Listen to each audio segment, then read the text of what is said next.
तो इस तृतीय अध्याय के 27वें और 28वें श्लोक पर अगर हम ध्यान दें तो हमें ये बात बहुत बारीकी से पकड़ में आ जाएगी कि ब्रह्मज्ञान कोई बहुत बड़ी चीज़ नहीं है। हम लोग कई बार उसको बड़ा हवा बना लेते हैं कि बहुत वर्षों की तपस्या और बहुत त्याग उसके द्वारा प्राप्त हो सकता है। वास्तव में जैसे संसार के किसी कार्य में सफल होने के लिए हम उसके प्रति सिंसियर होते हैं कि आखिर कैसे इस कार्य में सफलता मिलेगी, उसकी बारीकी को समझते हैं और फिर जो पिन पॉइंट एफर्ट होता है वो करते हैं। तो यहाँ जो भगवान ने बात कही है कि आप अपनी ऊर्जा केवल एक जगह लगाओ, देखो आपका काम बन जाएगा। और भक्ति और ज्ञान में कोई भेद नहीं है। आप जिस ज्ञान की प्राप्ति की बात कह रहे हैं वो ज्ञान का मतलब है भगवान ही ज्ञान स्वरूप है। वहाँ इस तत्व की प्राप्ति की बात करें वो भगवत तत्व ही है, उस भगवान की पूर्णता का ही आपको इसमें अनुभव होगा। तो वो कौन सा एक बिंदु है, केवल वो भगवान ने यहाँ 27 और 28वें श्लोक का अगर हम ध्यान देंगे तो समझ में आ जाएगा कि प्रकृति के गुणों के द्वारा कर्म हो रहे हैं और जो मूढ़ मनुष्य है, जिसकी बुद्धि तमोगुणी है, जिसकी बुद्धि सजग नहीं है, जो व्यक्ति सोचता तो कुछ है लेकिन करना नहीं चाहता है, मानो सोचता था कि मुझे मुक्त होना है, मुझे शांति पाना है, मुझे आनंदमय जीवन प्राप्त करना है, लेकिन उसके लिए एग्जैक्टली जो पिन पॉइंट एफर्ट है वो नहीं करता है, ऐसे व्यक्ति को मानो यहाँ पे कहा है मूढ़। तो वो पिन पॉइंट एफर्ट क्या है? तो भगवान कहते हैं कि प्रकृति के गुण कार्य कर रहे हैं, गुणा गुणेषु वर्तन्ते। भाई आँख है वो रूप देख रही है, ना आप आँख हो ना आप रूप हो। कान है शब्द सुन रहे हैं, ना आप कान हो ना आप शब्द हो।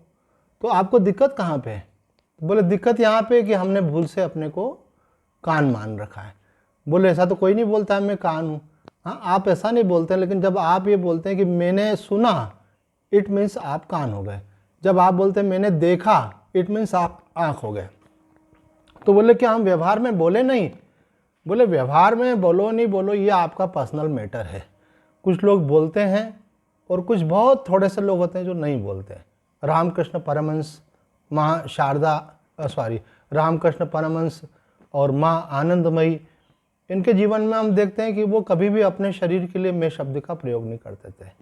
इसी प्रकार से एक संप्रदाय विशेष है वेदांत का, उनके जो गुरु लोग होते हैं उसी में हमारे परम आदरणीय स्वामी अवधूतानंद जी महाराज भी, तो वो भी कभी शरीर के लिए मैं शब्द का प्रयोग नहीं करते थे। बेटा ये शरीर अभी वृंदावन से आ रहा है, अभी ये शरीर 3 दिन रुकेगा, ऐसा करो शरीर के लिए भोजन ले आओ। तो वो शरीर के लिए मैं शब्द का प्रयोग नहीं करते। तो वास्तविकता यही है कि हम शरीर नहीं हैं। क्या कोई भी व्यक्ति कभी भूल से भी ऐसा बोलता है क्या कि मैं साड़ी हूँ, कि मैं सलवार कुर्ती हूँ, कि मैं कुर्ता पजामा हूँ, कि मैं ओढ़नी हूँ? नहीं बोलता है, क्योंकि जानता है इसको पहना है, इसको उतार देंगे। पर ये रोज़ हम करते हैं। कुछ चीज़ें ऐसी हैं जो हम रोज़ नहीं कर रहे हैं, लेकिन भगवान हमको समझा रहे हैं कि जीवात्मा ने ऐसे अनेक शरीर धारण किए हैं और उनको उतार दिया है, और आपको उस पर विश्वास भी है। क्यों? क्योंकि आप जानते हैं कि पहले जो कर्म करके आए थे उस हिसाब से आज जीवन में सुख दुख है। तो कर्म करने वाला जो था वहाँ पे जीवात्मा, वही जीवात्मा यहाँ पे सुख दुख को भोगने वाले के रूप में, बॉडी चेंज हो गई केवल। तो हमारे सारे धर्म ग्रंथ बोल रहे हैं, सारे आचार्य बोल रहे हैं, और हमको भी ये बात समझ में आ रही है, परंपरा से मालूम है, पर हम पता नहीं क्या, मुझे यही लगता है कि आदमी बाकी सब लोगों के चीज़ों के लिए इतना कॉन्शियस रहता है, क्या एक छोटी सी बात के लिए कॉन्शियस नहीं रह सकते आप कि आई एम नॉट बॉडी? बस इतना ही तो करना है। आपको शरीर का उपयोग करना है। आप घर में रहें चाहे संन्यास ले लें, आप बढ़िया भोजन करें अथवा तपस्वी वाला भोजन करें, that is not the main matter. मुख्य बात यह है कि आप अपने को कर्ता मान करके न करें कुछ। अगर कर्ता मान करके आप संसार का सुख लेंगे तो आप जुड़ जाएंगे, वासना बन जाएगी, फिर से सुख पाने की इच्छा होगी, आप भोक्ता बन करके उसके पीछे भागते रहेंगे, बंधन में आ जाएंगे। आज मिल रहा है कल नहीं मिलेगा तो दुख होगा। मृत्यु आपको भयभीत करेगी कि मैं इन सुखों को छोड़ना नहीं चाहता, इन संबंधों को छोड़ना नहीं चाहता। तो मुझे लगता है कि ज़्यादा ध्यान आप इस बात पे दें, मैं बजाय इस बात को समझाऊं कि ये करना चाहिए। करना क्या चाहिए? करना ये चाहिए कि आपको केवल विन पॉइंट एक एफर्ट करना। आप दोनों श्लोकों को देखो, ये बात वृंदावन वाले हमारे परम पूज्य स्वामी अखंडानंद जी महाराज ने कही है कि भगवान ने तृतीय अध्याय में एक अद्भुत बात कही है। 27 और 28वें श्लोक में ज्ञानी और अज्ञानी की पूरी स्थिति का वर्णन कर दिया है। और वो ये भी कहते हैं, अभी डिपेंड्स अपॉन यू, कि आप कहाँ खड़े रहना चाहते हैं। अज्ञान में रह करके दुखी, चिंतित, भयभीत, अशांत रहना चाहते हैं, अथवा जो ज्ञानी की स्थिति है उसमें आप खड़े होकर के, क्योंकि वो तो आप ऑलरेडी हैं ही। अच्छा, मजे की बात यह है कि अज्ञानी तो आप बनते हैं और ज्ञानी आप हैं। शरीर आप बनते हैं लेकिन आत्मा तो आप हैं, आत्मा आपको बनना नहीं है। शरीर आप बन जाते हैं, क्यों? क्योंकि जन्म से मम्मी पापा ने बोला बेटा उठो, बेटा बैठो, बेटा तुम्हारा ये नाम है, अब आपने वो, अब बेटा जी वही बन गए बेटा है। अब आपको वो बनना नहीं है, वो व्यवहार के लिए है। आप जो थे वही रहो। आप आत्मा थे, आत्मा हो, आत्मा रहो। तो यहाँ ज्ञान के श्लोक में भी भगवान ने फिर जैसे अज्ञानी के इसमें कहा है भगवान ने कि प्रकृति के गुण गुणी में बरत रहे और अहंकार से मोहित हुआ व्यक्ति अपने को कर्ता मान रहा है।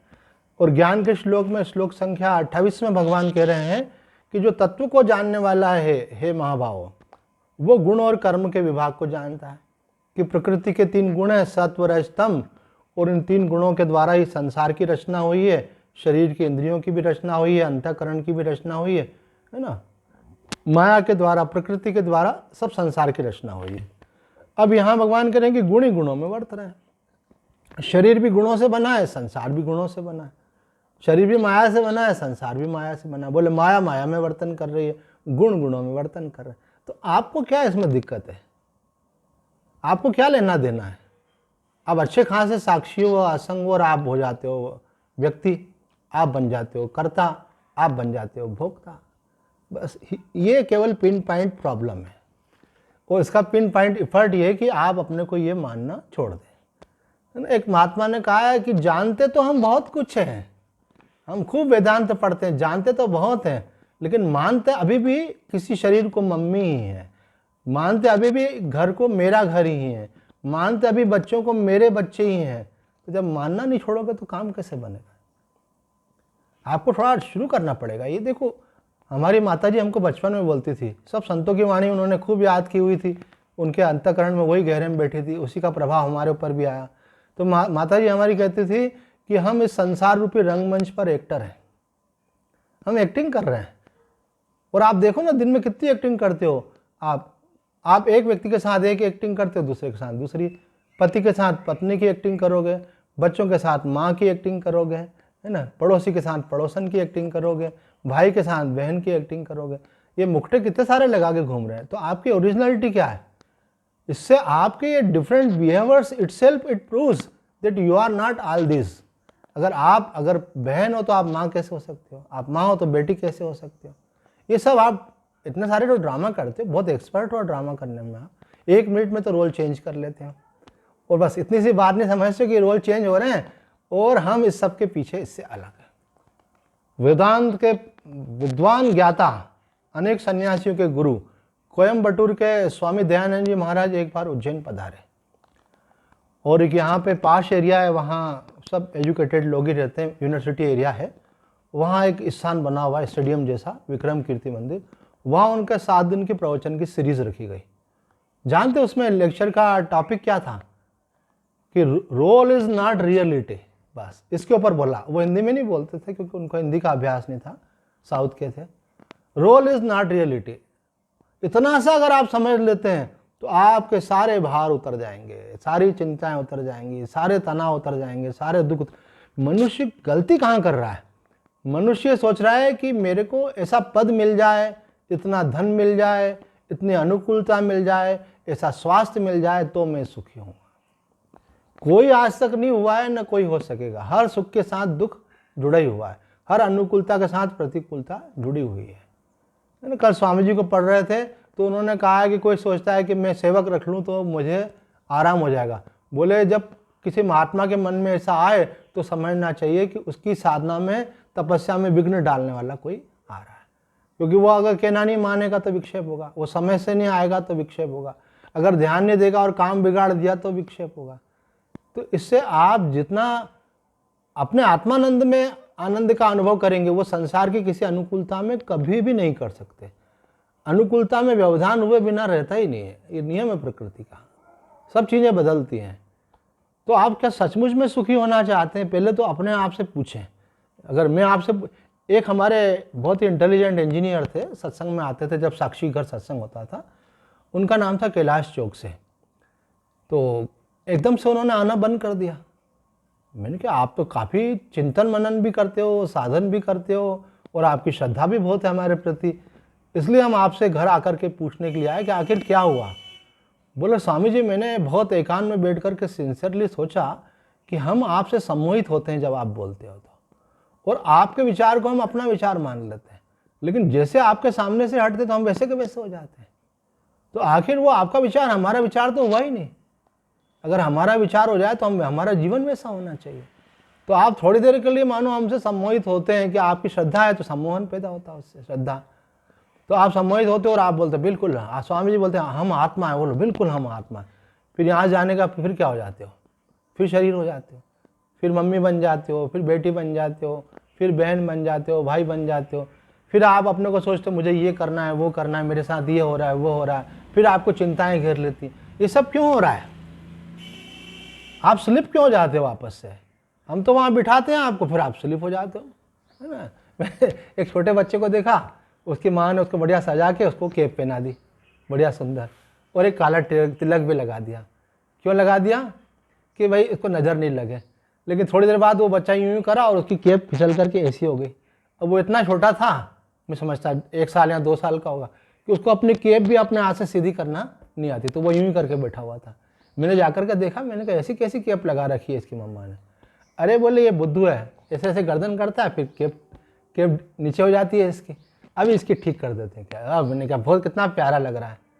अब महात्मा लोग आपको बढ़िया सजा सुजू के कैप पहना के कितने प्यारे लग रहे हो, और आप फिर कैप हिला देते हो ऐसे। अपनी सीट पर रहो।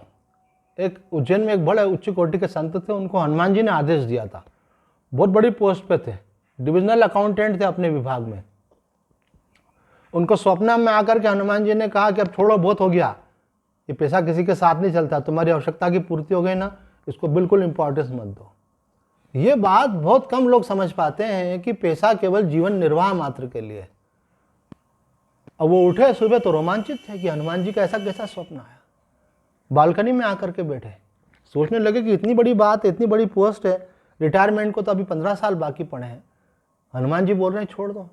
तो ये हनुमान जी बोल रहे हैं कि मेरे मन की कोई कल्पना स्वप्न में आई थी। आप विश्वास नहीं करेंगे कि वो ऐसा चमत्कार घटा उनके साथ। उन्होंने सोचा कि अगर ऐसा है तो बिजली के तार के ऊपर पहले चिड़िया बैठती थी, आजकल तो मोबाइल ज़्यादा, ये टावर के कारण शायद चिड़िया गायब सी हो रही हैं, फिर भी जंगलों में मिल जाती हैं। तो चिड़िया बैठी थी, तो उन्होंने कहा अगर हनुमान जी आप अगर ऐसा चाहते हो तो ये चिड़िया मेरे सिर पे आके बैठ जाए। तो चिड़िया उड़कर उनके सिर पे बैठ गई। मेरी ज़िंदगी में तो आज तक कोई चिड़िया नहीं बैठी, आपकी बैठी हो तो मुझे नहीं मालूम है। और उसके बाद वो थोड़ी देर बाद उड़ के चली गई। तो उन्होंने, हो सकता है कि ये बाय चांस ऐसा हो गया हो, संयोग भी हो सकता है। बोले एक बार और बैठ जा तो मैं पक्का मान लूँगा कि हनुमान जी आपका आदेश है। और सचमुच में ऐसा हुआ कि भगवान उनसे चाहते थे, वो चिड़िया फिर ऊपर आके बैठ गई। अब उसके बाद तो ऑफिस गए, ऑफिस वालों ने समझाया कि भाई थोड़ा धीरज से काम लो, 15 दिन बाद भी कर सकते हो, अभी क्यों कर रहे हो? बोलो नहीं, बस डिसीजन मतलब डिसीजन, छोड़ दी नौकरी उन्होंने। हमारा मित्र वो भी सन्यासी है, मैं भी सन्यासी हूँ। पहले वो सन्यासी नहीं था, उस समय वो मेरे साथ चला था, पुराना साधक है बहुत। तो हम दोनों उनके पास गए, तो हम समझ गए थे इनकी स्थिति बहुत अच्छी है, क्योंकि इन पे भगवान सीधे निर्देश कर रहे हैं, आदेश कर रहे हैं। और इनकी साधना एक सीटिंग में 8-8 घंटे जप करते थे। सुबह 3 बजे उठ जाते, तो फिर जप में बैठ जाते, तो 10-11 बजे उठ करके फिर ऑफिस जाते थे। बोले शरीर भी साथ देता, बताते थे अर्ध पद्मासन लगाता हूँ, जब पैर नीचे रहता है तो राइट वाला, तो लेफ्ट ऊपर रहता है, जब थक जाता हूँ तो ऊपर वाला नीचे करके नीचे वाला ऊपर कर लेता हूँ। बोले ये मेरी चेंज करने की पोजीशन है, और बैठा रहता हूँ। भगवती के कई अनुभव हुए, बाद में ज्ञान भी हो गया उनको। वो आंख बंद करते थे तो उनको भगवान की लीलाओं का दर्शन होता था, उनका लीला में प्रवेश हो गया था। ऐसी कोटि के महात्मा थे। तो हम दोनों मित्रों ने उनसे पूछा कि आप हमारे लिए कुछ आदेश निर्देश करो। तो वो बोलने लगे, भैया बोलते थे, बोले भैया बस कुछ नहीं करना है, आप दोनों समझ चुके हो असली चीज़ को, बस अपनी सीट पे बैठे रहा करो ना। सीट पे बैठे मतलब समझ गए ना, आप आत्मा हो, आत्मा ही रहो। आप साक्षी हो, आप साक्षी रहो। देह मत बनो, जीव मत बनो, कर्ता मत बनो। शरीर से कर्म हो, कोई दिक्कत थोड़ी है, वो तो होंगे, प्रकृति करेगी कर्म। कोई ज्ञानी को आपने देखा क्या कि पद्मासन लगा करके आंख बंद करके बैठ जाता है? एक भाई पूछ रहे थे कि ज्ञानी उपदेश क्यों करते हैं। मैंने कहा ज्ञानी कुछ भी नहीं करते हैं। ज्ञानी का मतलब होता है आत्मा। आत्मा असंग है, निर्लेप है, वो कुछ भी नहीं करती है। कर्म तो प्रकृति के गुणों के द्वारा हो रहे हैं, और वो तो जो प्रारब्ध में लिखा है वो होकर के रहेगा, आप चाहें अथवा नहीं चाहें। ज्ञानी सब संसार की चीजों को तो एक ऐसे अकाउंट में डाल देता है कि जहां कोई दिक्कत ही नहीं आती है ना। जैसे हिसाब किताब में कहीं गलती होती है ना, तो एक अकाउंट बनाते हैं कि बोले भाई ये इस अकाउंट में डाल दो, तो वो बैलेंस शीट बनाने में दिक्कत नहीं होती है। तो ज्ञानी सब चीज़ों को डाल देता है, संसार की चीज़ों को, कि ये प्रारब्ध के अकाउंट में। बोले उसने ऐसा क्यों किया, वह ऐसा प्रारब्ध होगा। इस शरीर के द्वारा ऐसा क्यों हुआ, ये प्रारब्ध होगा। आगे क्या होगा, जो लिखा हुआ है प्रारब्ध में वो होगा। और ये शास्त्र बोलता है। और ये हमने अपने गुरुदेव शंकराचार्य जी से पूछा, महाराज जी शरीर को प्रारब्ध में छोड़कर के आत्मानंद में स्थित रहना चाहिए, ये वाक्य कहाँ तक सही है? बोले 100% सही है, ऐसा ही करना चाहिए। ये बात रामसूत्रदास जी महाराज ने भी कही कि शरीर की ज़्यादा टेंशन मत लो, न इसकी बीमारी की, न बुढ़ापे की, न आर्थिक व्यवस्थाओं की। आप ये सोचो कि ये शरीर का जो प्रारब्ध होगा वो होकर के ही रहेगा। मुझे ज़्यादा तो नहीं, लेकिन थोड़ा सा हाथ देखना आता है। एक घर में जाता था, उन्होंने मुझे रहने के लिए जगह दी थी, कभी कुछ वर्षों तक रहा था। तो उनकी माँ कहने लगी कि ये इसके बच्चे के जो पापा हैं उन्होंने अपनी दुकान भी सेल कर दी है, अब नई दुकान लेने का सोच रहे हैं, क्योंकि उनको लोन चुकाना था। अभी बच्चे को सेटल ही नहीं किया, और अभी ये स्थिति है, और बच्चा जो है 16-17 साल का हो गया है ऐसे। तो मैंने कहा, बेटे का हाथ देखा तो ऐसी भाग्य रेखा दिख रही थी, सट जा रही थी सीधे शनि पर्वत तक। मैंने बोला ये तो बहुत भाग्यवान लड़का है, इसको तो पिताजी की और चाचा जी की, न दादाजी की, न गुरु जी के, किसी के आशीर्वाद की जरूरत नहीं है, बहुत बड़ा पुण्यात्मा है ये तो। मैंने कहा ये तो आप सबको खिला दे अकेला ही।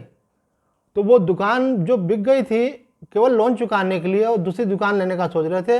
इंदौर शहर की बात है, अब उन्होंने इतनी बड़ी दुकान ली, उसको ऑलमोस्ट माल ही मान सकते हैं। जैसे माल में कितनी सारी दुकानें होती हैं, ऐसा उन्होंने शाही ले लिया। तो भाग्य का भरोसा नहीं कर सकते हो तो भगवान का भरोसा करो, भगवान का नहीं कर सकते हो तो कर्मों का करो, और उसका भी नहीं कर सकते हो तो जो होना होगा होगा, काय को टेंशन लेते हो? कोई आप थोड़ी रोक सकते। होनी तो होके रहे और अनहोनी न होए। ये ज्ञान नहीं होने में कारण ये कि आप एक व्यक्ति बने रहते हो और भविष्य की चिंता करते रहते हो। कम उम्र के लोगों को देखा ऐसे गंभीर बने बैठे रहते हैं। अरे भाई क्या, ये उम्र तो मस्ती की है। नहीं, चिंताओं में रहते हो।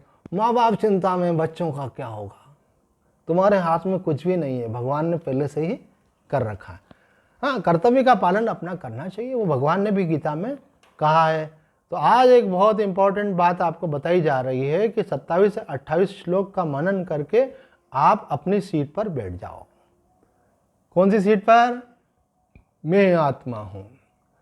पंजाब के एक संत हरिद्वार में युग पुरुष जी महाराज के आश्रम में आए, तो किशोर भाई ने बताया, बोले महाराज जी ने आत्मा पे उपदेश किया, वो कीर्तन भी आत्मा का ही करवाया। मैंने कहा आत्मा का कौन सा कीर्तन होता है भाई?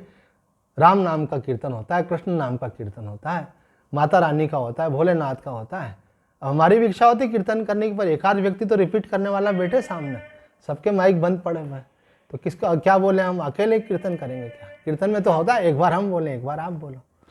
किसी ने सजेशन भी दिया, तो मैंने कहा अपना माइक खोल के बैठो, वीडियो भी आप कर दो, माइक भी आप कर दो, और हम बोलें तो अकेले बोलें क्या? तो उन महाराज जी की बात कर रहे थे। चलो विषय पे आते हैं।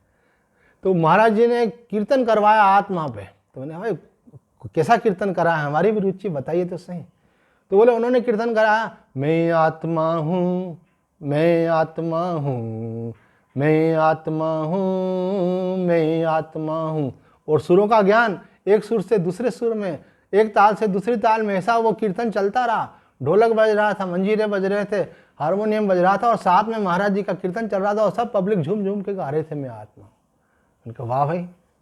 बोले वो कीर्तन याद आता रहता बीच बीच में, एक बार सुन लो तो दिन भर प्रभाव बना रहता है। तो मैंने कहा उसका मजा नहीं लेना, मजा बन के आप व्यक्ति बन जाओगे। उसके अर्थ पे ध्यान जाना चाहिए कि हाँ मैं तो आत्मा हूँ, मेरा क्या भूत, मेरा क्या भविष्य, मेरा क्या परिवार, मेरी क्या सुरक्षा। मेरी क्या व्यवस्था, ये सब शरीर के हैं। और शरीर क्या प्रारब्ध, भगवान ने पहले रचा प्रारब्ध, पीछे रचा शरीर। अवश्य में वो भोक्तव्यम, मैंने ऐसे ऐसे तपस्वियों को देखा है जितनी तपस्या करने की आप कल्पना भी नहीं कर सकते। मैं जिन महाराज जी का मुझे सानिध्य प्राप्त हुआ था, उन महाराज जी ने लगभग 20 वर्ष तक 6 महीने, साल में 6 महीने एकांत में मौन रहकर सखी वेश धारण करके अंडरग्राउंड हो जाते थे, किसी को दर्शन नहीं देते, और सखी का वेश धारण करते थे और राधा कृष्ण के मंत्र का जप करते थे। आप सोचो कितना तप किया होगा उन्होंने। लेकिन आखिरी के समय में मैं उनके साथ था। उन महाराज जी का नाम था सनातन देव जी। और अभी जो मैं उड़िया बाबा जी की टीका के आपको पढ़ के सुनाता हूँ, तो वो संग्रह करता वही थे, बाबा थोड़े लिखते थे बैठ के। बाबा तो सिद्ध संत थे, वो तो अखंडानंद जी के भी गुरु थे, हमारे शंकराचार्य जी के भी गुरु थे। आज भी हमारे गुरुदेव शंकराचार्य जी बोलते हैं हम बाबा के प्रति तो हमारा परम आदर का भाव है। वो उनके स्थान पे गए तो तखत था जहाँ बैठ के वो पढ़ाते थे, तो वहाँ आसन बिछा दिया आश्रम वालों ने। वो बोला महाराज जी विराजिए, तो बोला नहीं, गुरु का तखत, यहाँ गुरु जी बैठते थे, हम नीचे बैठ के सुनते थे।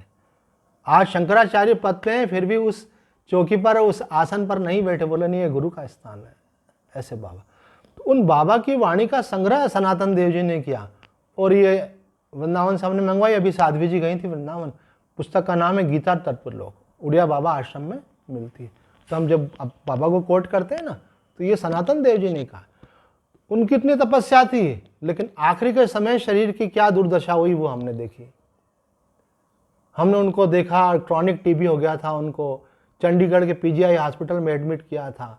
कितनी सारी शरीर में नलियां लगी हुई थी। स्वामी जी को होश आता था तो नली निकालते थे, तो उनके हाथों को पलंग के साथ बांध रखा था ताकि वो श्वास की नली, ब्लड की नली, और वो खाना अंदर दवाई डालने के लिए नली लगा रखी थी मुंह के अंदर से, वो सारी नलियों को निकालते थे और बोलते थे मुझे यहाँ से लेके चलो।